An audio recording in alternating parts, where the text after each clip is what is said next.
नमस्कार, मैं क्षितिज अरोड़ा। बलात्कार मामलों में दोषी गुरमीत राम रहीम को एक बार फिर 40 दिनों की पैरोल पर रिहा कर दिया गया है। उसकी पैरोल 14 सितंबर को समाप्त हो जाएगी, जिसके बाद उसे दोबारा से जेल जाना होगा। हैरानी की बात यह है कि 1 जनवरी 2025 से लेकर 14 सितंबर तक देखा जाए तो गुरमीत राम रहीम 91 दिनों जेल से आजाद घूम सकेगा।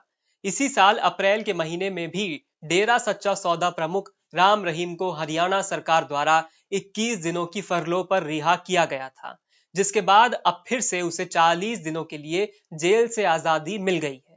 राम रहीम को अगस्त 2017 में पंचकुला सीबीआई स्पेशल कोर्ट द्वारा रेप और हत्या के अलग-अलग मामलों में 20-20 साल की 2 सजाएं सुनाई गई थी।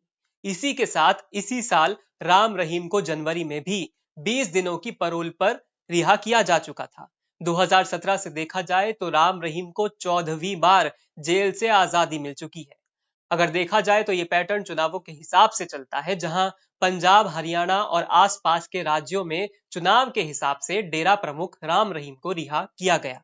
साल 2022 में उसे 3 बार पैरोल पर रिहा किया गया, जिसमें फरवरी में पंजाब विधानसभा चुनाव के दौरान 21 दिन, हरियाणा में सिविक बॉडी इलेक्शन में पूरी जून और साथ ही 2022 में हरियाणा के उपचुनाव के दौरान 40 दिनों के लिए राम रहीम को आजाद कर दिया गया। इसी के अलावा 2020 में हरियाणा में हुए विधानसभा चुनावों में भी राम रहीम को जेल से 40 दिनों की छूट मिल गई थी।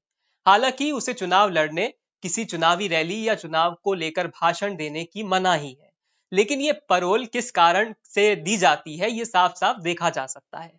सबसे बड़ी बात यह है कि आखिर कैसे एक बलात्कार मामलों में दोषी पाए गए व्यक्ति को इतनी बार जेल से आजादी कैसे मिल जाती है? ये कौन सा जादू है जो राम रहीम के लिए काम करता है? इसी के अलावा सवाल दूसरा भी है। एक तरफ गुरमीत राम रहीम है, जिस पर बलात्कार और हत्या जैसे गंभीर मामले सिद्ध हो चुके हैं, वो फिर भी जेल से आजाद समय पर बाहर आ जाता है। लेकिन दूसरी तरफ वो एसएससी के छात्र हैं जो अपनी मांगों को लेकर प्रदर्शन कर रहे हैं और उनकी स्थिति को कोई समझने वाला नहीं है। प्रदर्शन करने वाले छात्रों पर लाठी डंडों का जोर दिखाया जा रहा है। उनको और कई शिक्षकों को पुलिस हिरासत में रखा जा रहा है। मांग सिर्फ इतनी कि एक परीक्षा ढंग से कराई जाए। जो सरकार राम रहीम को टाइम टू टाइम रिहा कर सकती है, तब वही सरकार क्या एक परीक्षा समय पर सही ढंग से नहीं करा सकती? देखा जाए तो पिछले कुछ समय में कितनी ही परीक्षाओं पर लीक होने के आरोप लगे, कई परीक्षाओं में अनियमितताओं होने के आरोप लगे, लेकिन इन बातों से किन को फर्क पड़ता दिखाई देता है? जब चुनाव के मुद्दे किसी बाबा की पैरोल पर आकर टिक जाएं, जिस पर भी गंभीर मामले सिद्ध हो चुके हैं, तब क्या स्थिति के सुधारे जाने के सुहावने सपने देखे जा सकते हैं? मेरे हिसाब से तो नहीं।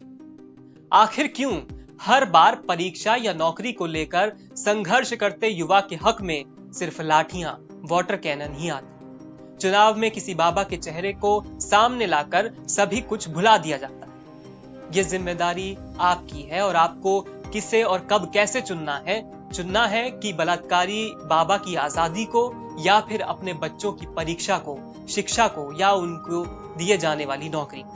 नमस्कार, मैं क्षितिज अरोड़ा।